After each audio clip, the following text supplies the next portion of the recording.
This call is being recorded. Sweet. Thank you so much and I'm going to send you this recording right after. Thank you so much for calling in. And Yeah. please do not hesitate to interrupt if you have any questions at all whatsoever. Your chart is amazing right off the bat. Um, I know you're a Gemini or you represent Gemini, and I'm super biased towards Gemini, Angel Gang, all day, every day. But your chart is the shit. I just gotta be completely honest. This is lit.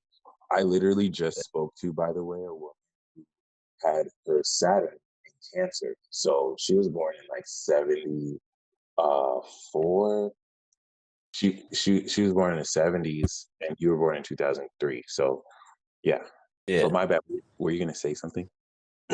No, it's just a pleasure, watching you, and actually taking doing this. So thank you.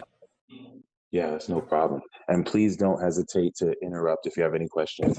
Damn, being born in Uh, Pisces. you were breaking up for a second, so I didn't hear you. Oh no, you're straight. And if you need me to repeat anything, just let me know.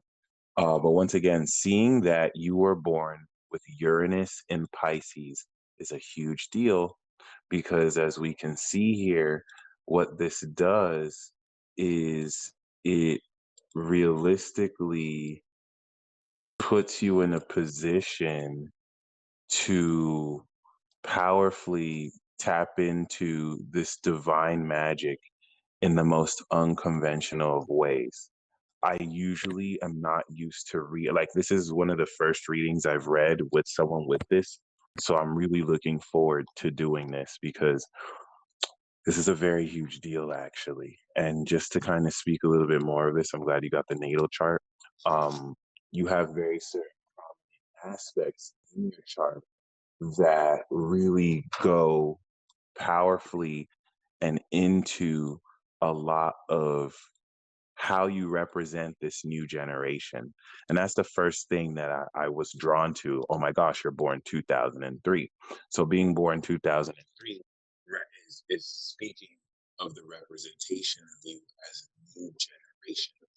Pluto and Scorpio is the bridge after Libra to the new generation, where in the new generation, what we see here is Pluto and Sagittarius creating a brand new world. Pluto initially enters Sag in 95 when Uranus enters Aquarius. But we see that Uranus is in Pisces, trying your Saturn. This is like unbelievably gangster. I'm going to do my best to explain how and why. Because you being a part of this new generation, Pluto and Sagittarius, puts you in a group of people who are here to create the new world. And so, relative to Pluto and Sag that entered while Saturn was in Pisces, Saturn eventually kicks into Aries as Pluto moves into Sag. And so we start the new Pluto cycle with the new karmic Saturn cycle with the sparkers, Saturn and Aries. Then we Hmm. have the builders, right? The builders are like the late 90s, 98, 99.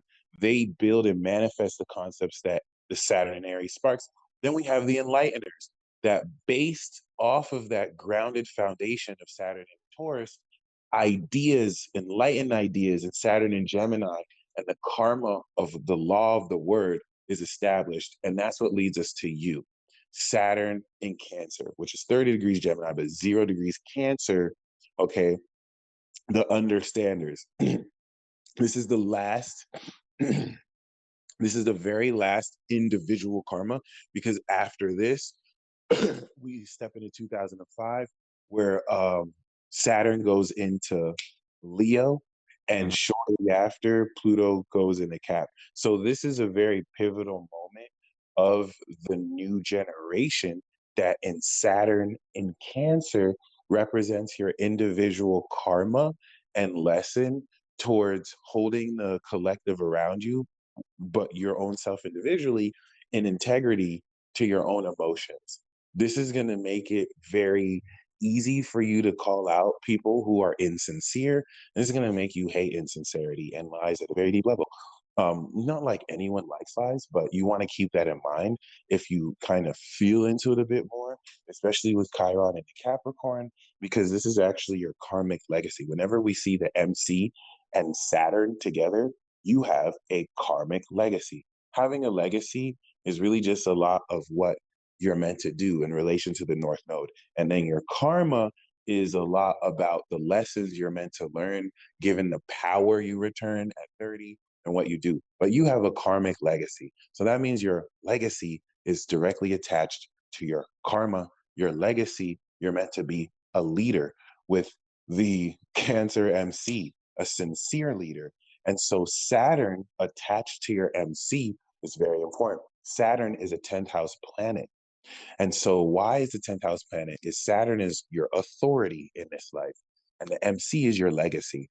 And so when your MC and your legacy is attached to authority, it's a telltale sign that in this lifetime, once you come into your Saturn return and return your power and authority, you're going to establish the authority of what it is you Cancer Cardinal do. And the reason why that's important is when you have this level of authority, it's the difference between somebody that just opens up and decides to be a doctor versus somebody who actually has accreditation, they're reviewed by a board, and they actually have authority to do what they're doing. They didn't just decide they're doing it. Someone can just decide they're doing it and they'll be very good. But this is someone who actually has the authority to do what they're doing. That's you right now. And as you come to, return that, Saturn in Cancer extends this new generation relative to Pluto Sag by integrating these creative new ideas and finding solutions towards how this is transformed and integrated to prepare for the social axis and how people really feel about what's happening. So it's a mini integration. The reason why I say the understanders is Saturn and Aries sparks new concepts that Taurus grounds, but it's Cancer that's able to now take things to a much deeper understanding individually with everyone. The reason why that's important is the Pluto Scorpios, we have collective karma. We don't have individual karma. We're responsible for the entire collective.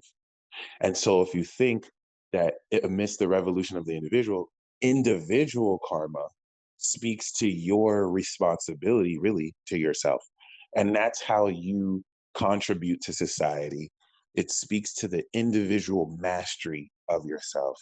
Individual karma now takes the lessons you're meant to learn individually and sets you apart in the 10th to really maintain this level of responsibility and harness positions of power in this life that you'll really be in somewhat of control. Even though Saturn isn't in its dignity here and they say it's in its detriment, it's still a very powerful position. 50 Cent has Saturn in Cancer, and his son is in Cancer, and he's a total gangster. So this is where personally, as a Gemini, right, as an angel, your rising is in Libra. And so you were born as an artist, a cosmic agent. As an artist, right, a Libra rising, you will attract chaos because being a representative of balance, you carry the light of truth, right? The reason why Gemini is the ninth house to Libra, Libra represents fairness and balance and justice. Well, the vision Libra needs is the truth. It's the truth that's going to enable you to balance logically what's fair. You carry the light of truth ascended in the ninth house of God, and this enables you to walk into any social situation with full clarity on what the truth is. So this is amazing because you can literally see the extreme quality of how niggas be lying, just like shamelessly. It's disgusting. Yo, that's crazy. That's crazy.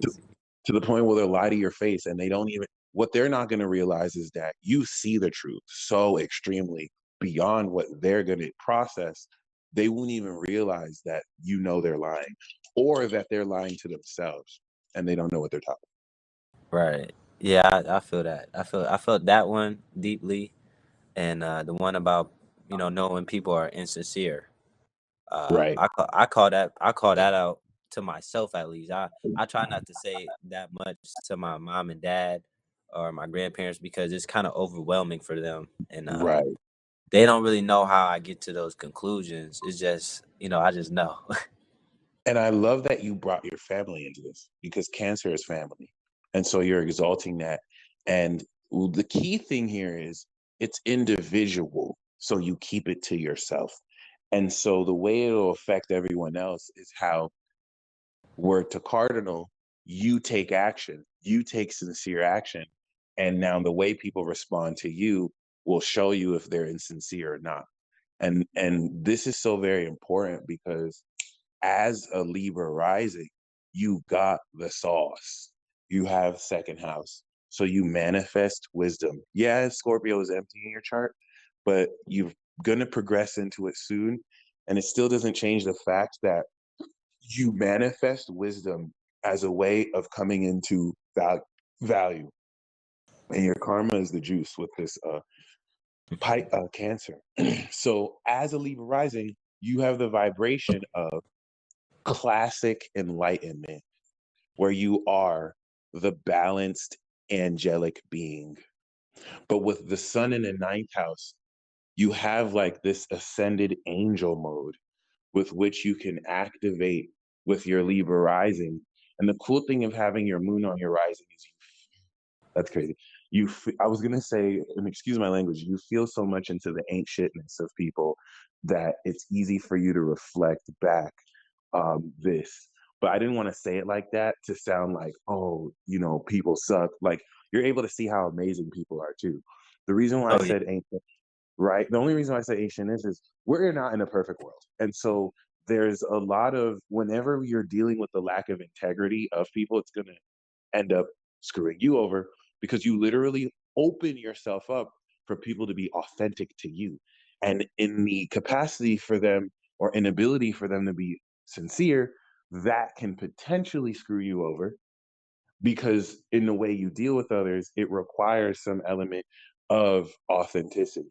But I mean, so many people are fake and they may not even really acknowledge that. And so this is a burden you individually carry because you have to keep it real regardless. And this is interesting because you have one of the most gangster grand air trines I've ever seen in astrology because it also takes a part of a kite where you have Pluto directly opposite your sun. So anytime we see Pluto opposite the sun, right, this is important because once again, you're able to extremely, especially with Pluto in the third, you're going to transform the way people learn. As a ninth house sun, you're an angelic teacher. You're someone who shows and teaches the truth. This is what's going to enable you to step forward as a sincere leader individually. So Pluto in the third speaks to your transformation of learning and your attitude in Sagittarius, where it must be extremely visual. You're going to learn best when you gain a real experience rather than just reading and writing about it. But this also opens up your capacity to show people the truth real time in ways that paints and opens up a whole picture and is able to realistically, this doesn't mean people still would gaslight you, I mean, or deny it, but you're able to extremely show people the truth. In a perfect world, this would be amazing because it's like you're enlightening people, but really you're triggering the crap out of people. And people can actually go to resent and hate you because you effortlessly expose their bullshit. And it's not like you're going around pointing at people. This is just a consequence of you breathing. So this is very important because Pluto is directly opposite your sun. Chris Brown has Pluto opposite his sun. Okay. We had in the 70s Pluto in Libra, and Aries went through this. In the late 80s, 90s, we had Taurus and Scorpio. And I love referencing Chris Brown because one thing about Chris Brown, people either are extremely obsessed with him or they hate him for like little to no reason. A lot of that, you'll see what he did or happened with Rihanna, but really it's the opposition that makes people react so much more extremely to that than if someone else did that. And so, as a Gemini, people already love to hate us, but the Pluto Right. Yeah. opposition, right? Do you notice that with the Pluto opposition, it's just very easy for people to develop an irrational sense of obsession, jealousy, or hate towards you? Yeah. For sure. I mean, I I, I get. I want to say I get constant, but I think Gemini in general gets constant hate. Uh, Yep. even if it's like low key slander or to the, Or you know, high key slander. yeah, I mean, it's something, but I mean, you gotta love the attention, we bring, but it's just like, dang, we ain't do nothing. And a lot of that irrationality is actually based unconsciously deeply in impure spirits, because you and I are natural exorcists of sorts.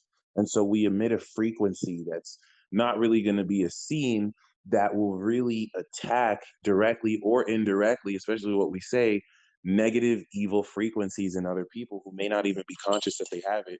And so they're just going to feel uneasy around you. And this Right. is stuff that's unconscious, it's irrational. So there, a lot of people may not have a real reason they even feel that way.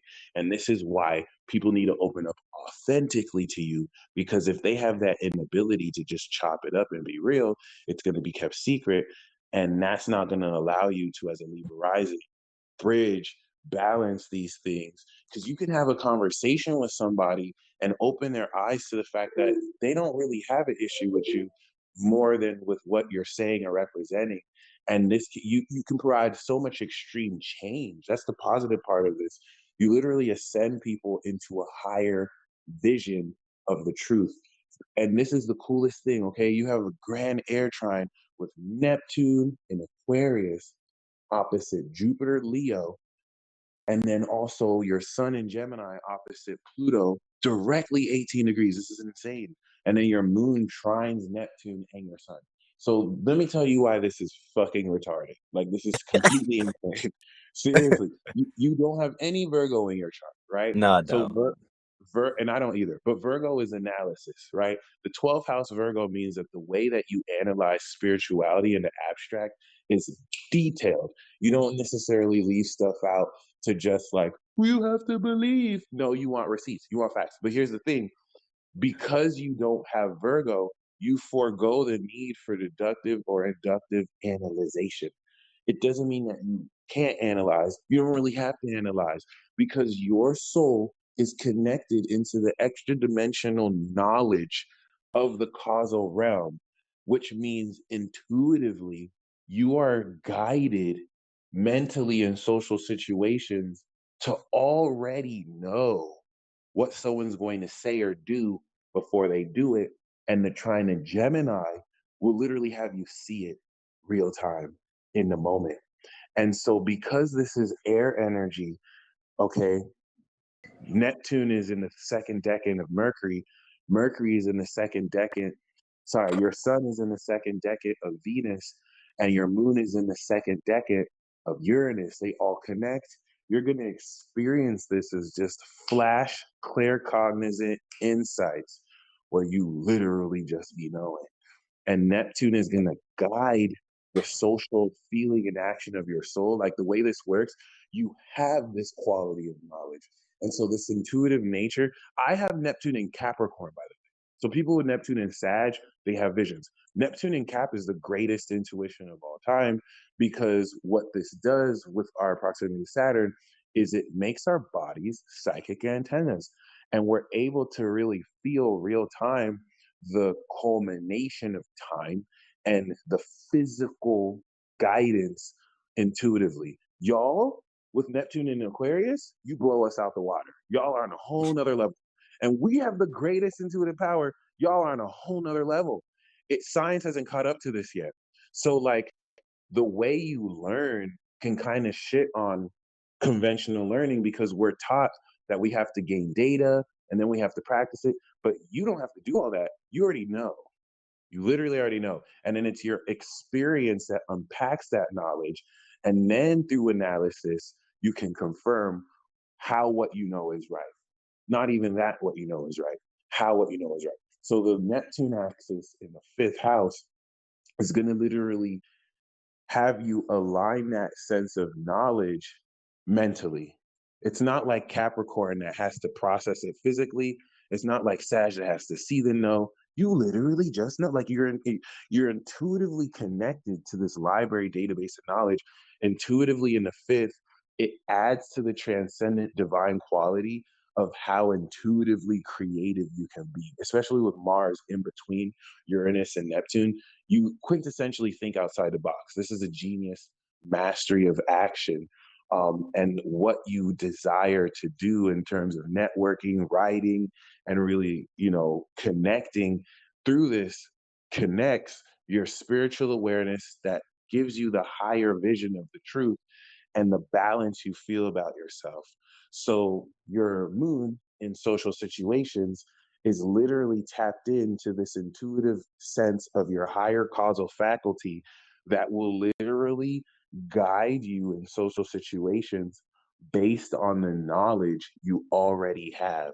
So you're walking into a room and your Libra moon feels, oh, that person's going to say or do this. It's not like older models of this where, like, if it was in Capricorn, the square to Capricorn to Libra would be, I see this person's body moving. By the way that person's body is moving, I can intuitively discern this.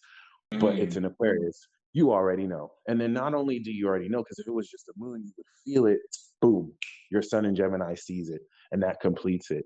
And I'd like to ask you, how do you experience that? Because that's supernatural AF.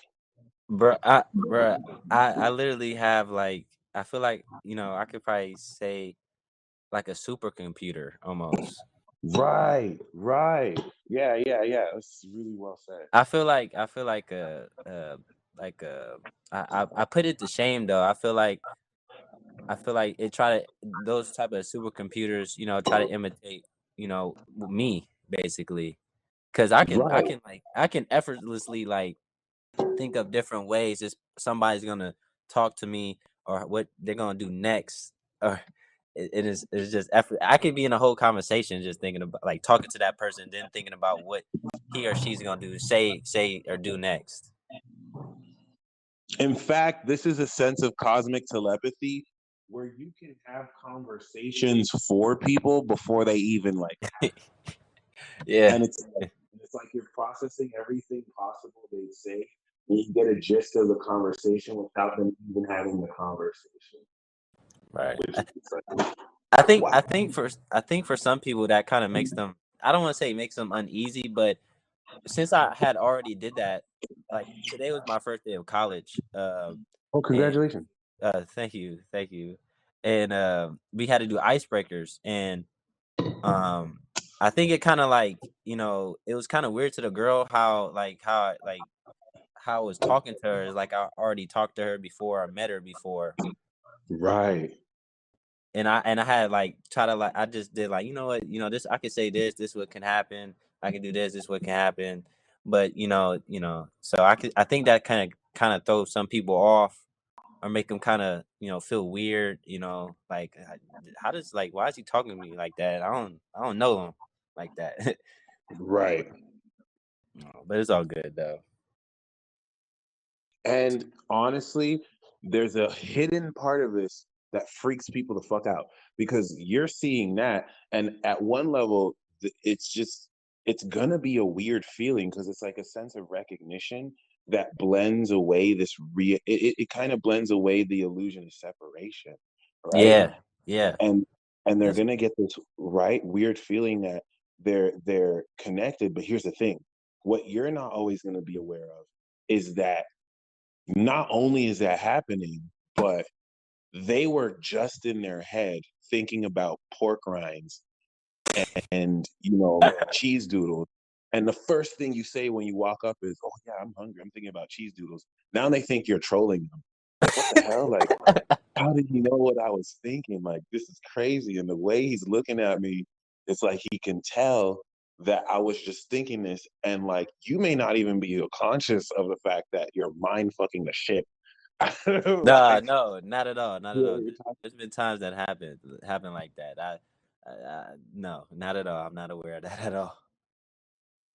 which is important because you're going to start to be more aware of this, especially as the North Node finishes out of, of course, Gemini.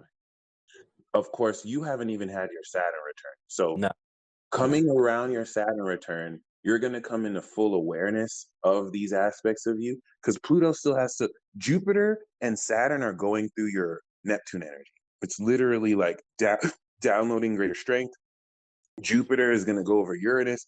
Uranus, really, I have a question mark on. Like, I don't know Uranus in Scorpio or Pisces because it's just so beyond like 3D understanding. Literally, honestly, Uranus in the sixth house is so supernatural because it's linking the causal realm of Uranus with your imagination.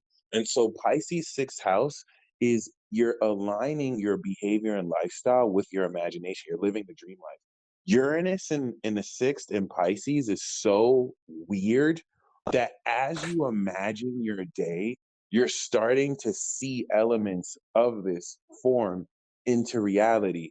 And so, a expression of this with Mars is, you can kind of unconsciously or subconsciously decide to skip class.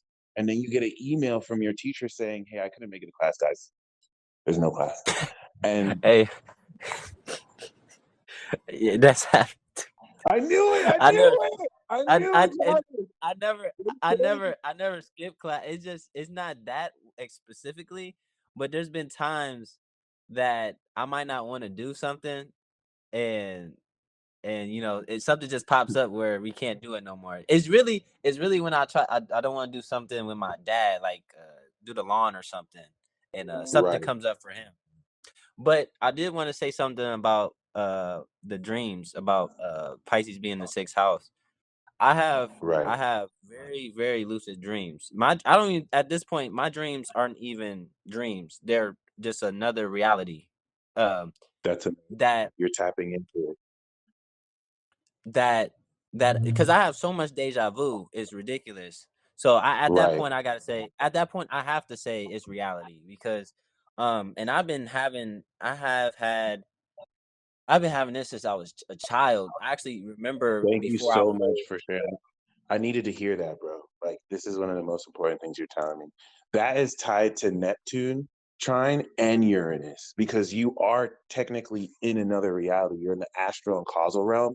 And so you're literally stepping into your fully wakeful life in both realities.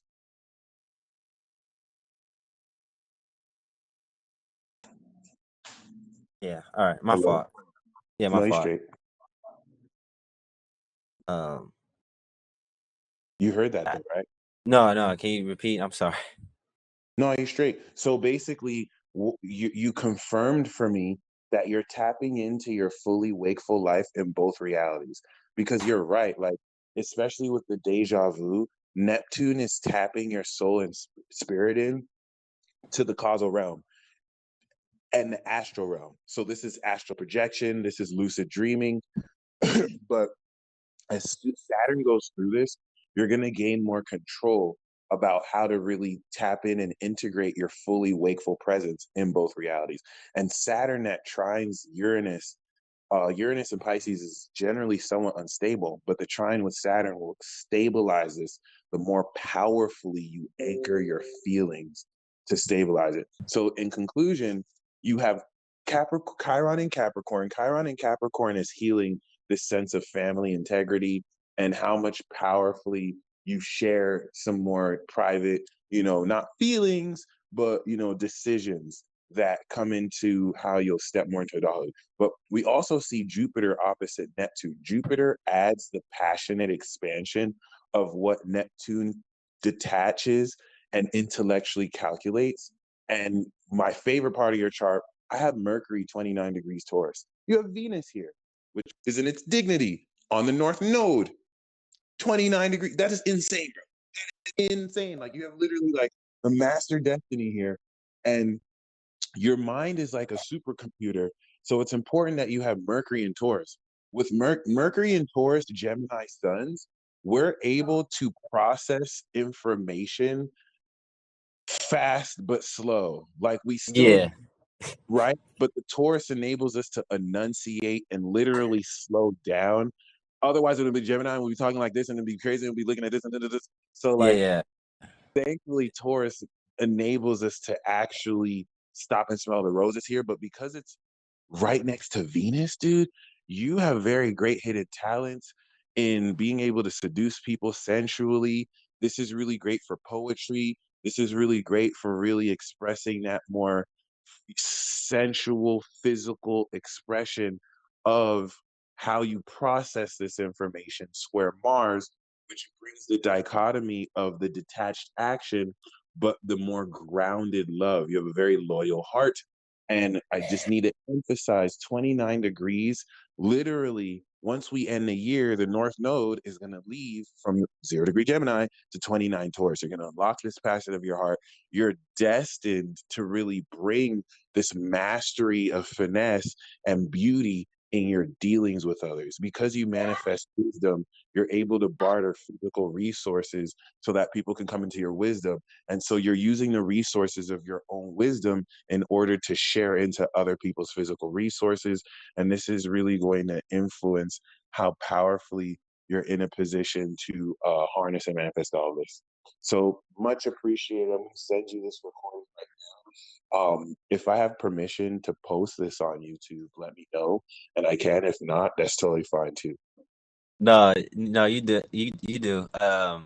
It'd be nice to see me up there. So my girlfriend can see it too. Yeah, I mean, this chart was fucking awesome. I really do appreciate it. So So you had it like you was looking at the chart also while you was doing this. yeah, and I'm gonna send you the image of the chart I used.